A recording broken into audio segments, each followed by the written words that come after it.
3 to 5 million illegal votes. That is what the president says cost him the popular vote in November. As of yet, no evidence, though, has been offered to back that up. But they're now going even further, saying thousands of illegal voters in New Hampshire alone cost the president an election victory there. In a meeting with Democratic lawmakers just last week, Donald Trump pushed that very same point. And, I'm sorry, control room what?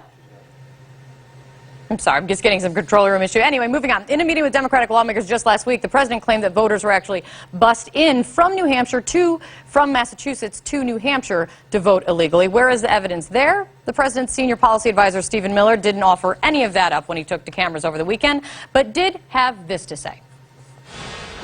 And many highly qualified people, like Kris Kobach, the Kansas Secretary of State, have looked deeply into this issue and have confirmed it to be true and have put together evidence. And I suggest you invite Kris Kobach onto your show, and he can walk you through some of the evidence of voter fraud in greater detail.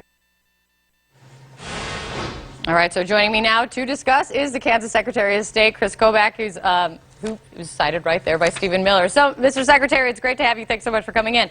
Stephen Miller says anyone who works in New Hampshire knows that this happened, except every big-name Republican there, Republicans I'm speaking to, say that it did not happen. Miller says, look to you, sir, for the evidence. Where is it? Okay, well, I just got off the phone with the New Hampshire Secretary of State, Bill Gardner, and he said this. So, as you know, New Hampshire is a same-day registration state. And on Election Day, November 8th, 2016, 6,000 people registered in New Hampshire using an out-of-state driver's license as their form of identification.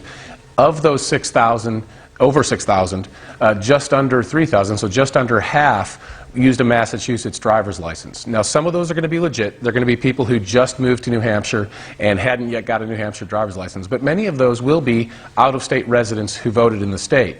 And then we will have more information at the end of this month because New Hampshire just joined a 30-state program where we compare data across states, and Kansas is the host of that program, and we will see how many people voted in both New Hampshire and in another state among the 29 other states. So we'll know exactly what that number is. You truly do believe that thousands of people came in from Massachusetts to vote in New Hampshire on Election Day? What I know from the New Hampshire Secretary of State's office is just under 3,000 registered on Election Day with a Massachusetts driver's license. 6,000. And what I'm saying is 6,000 from some other state's driver's license. Of those 6,000, just under 3,000 were were Massachusetts. And so we do know that a lot of people did that, and we will have data at the end of the month. How many of those 6,000 people voted in both New Hampshire and in one of the other states on Election Day in 2016? Mr. Secretary, data at the end of the month, and you're saying... No, but here, wait a second. Stephen Miller, over the weekend, just yesterday, said that thousands did vote illegally.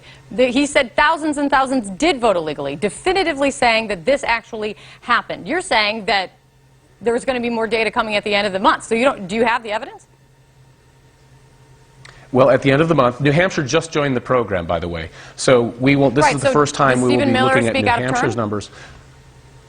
No, because Bill Gardner had already made public the fact that we had 6,000 people register in New Hampshire on Election Day with another state's driver's license. That's the key clue there. So we don't know what percentage of the 6,000 does not voted in two fraudulent states. Votes. Voter registration problems does not equal fraudulent votes. Sure. So let's step back and look at the big picture.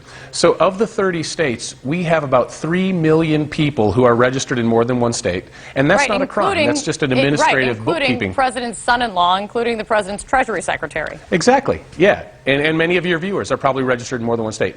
But what is a crime is if you actually vote in both of those states or in more than two states. Of course it's a crime. And every but where is the evidence of this widespread, rampant, millions of people voting? If it had happened, why haven't we seen it, Secretary?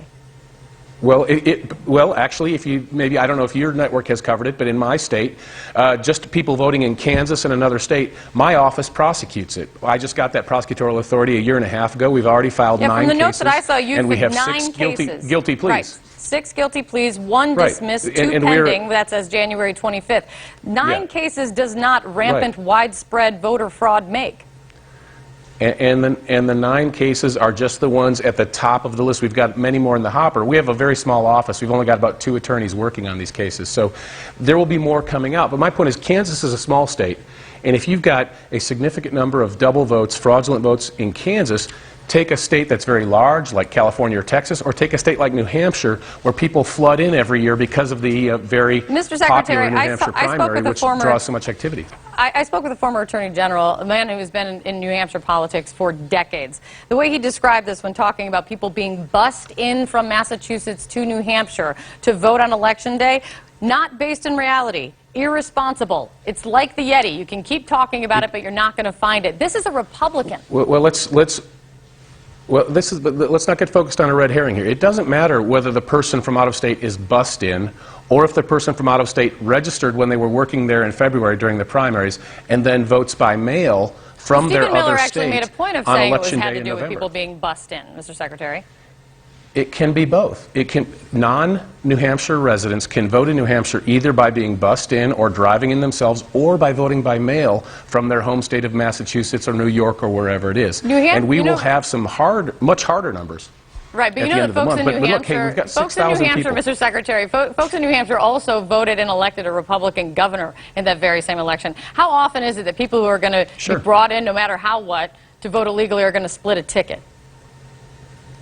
Well, you know, one of the interesting things we found in prosecuting this crime in Kansas is that both Republicans and Democrats do it. It seems people realize that they are actually registered in 2 states, and some people, a small minority, but some people are tempted to go ahead and cast ballots in both states, and it's a bipartisan problem. Small minority. We don't know. Let's say we discover millions and millions of widespread, rampant, illegal votes in this country. Well, but in New Hampshire, But in New Hampshire, we have 6,000 prospective cases. We'll find out what percentage of those 6,000 are legit New Hampshire residents and what percentage are actually not New Hampshire residents. I appreciate it. I can't wait to see that evidence. As you know, but the margin was pretty narrow. But again, 6,000 prospective cases. The margin was pretty narrow. It was only 1,000 votes. But what Stephen Miller and the president said over the weekend is this is exactly why they lost in New Hampshire. Not saying that these prospective cases, they said they were illegal votes. But as you know, in a close race, which we had in New Hampshire, 1,000 vote margin in the Senate race, 2,700 vote margin. But you don't have the evidence yet, Mr. Secretary. Even if this comes true in a month, you don't have the evidence yet. No. Can you acknowledge that? I just gave you the evidence from the New Hampshire. I gave you the evidence that is not yet conclusive from the New Hampshire Secretary. Is not confirmed. Prospective does not mean illegal votes. And we will know at the end of the month what percentage of those 6,000 are cases of people who do not actually reside in New Hampshire. Well, then let us continue this conversation in 1 month. Appreciate it. Thank you so much, Mr. Secretary of State. Thank you.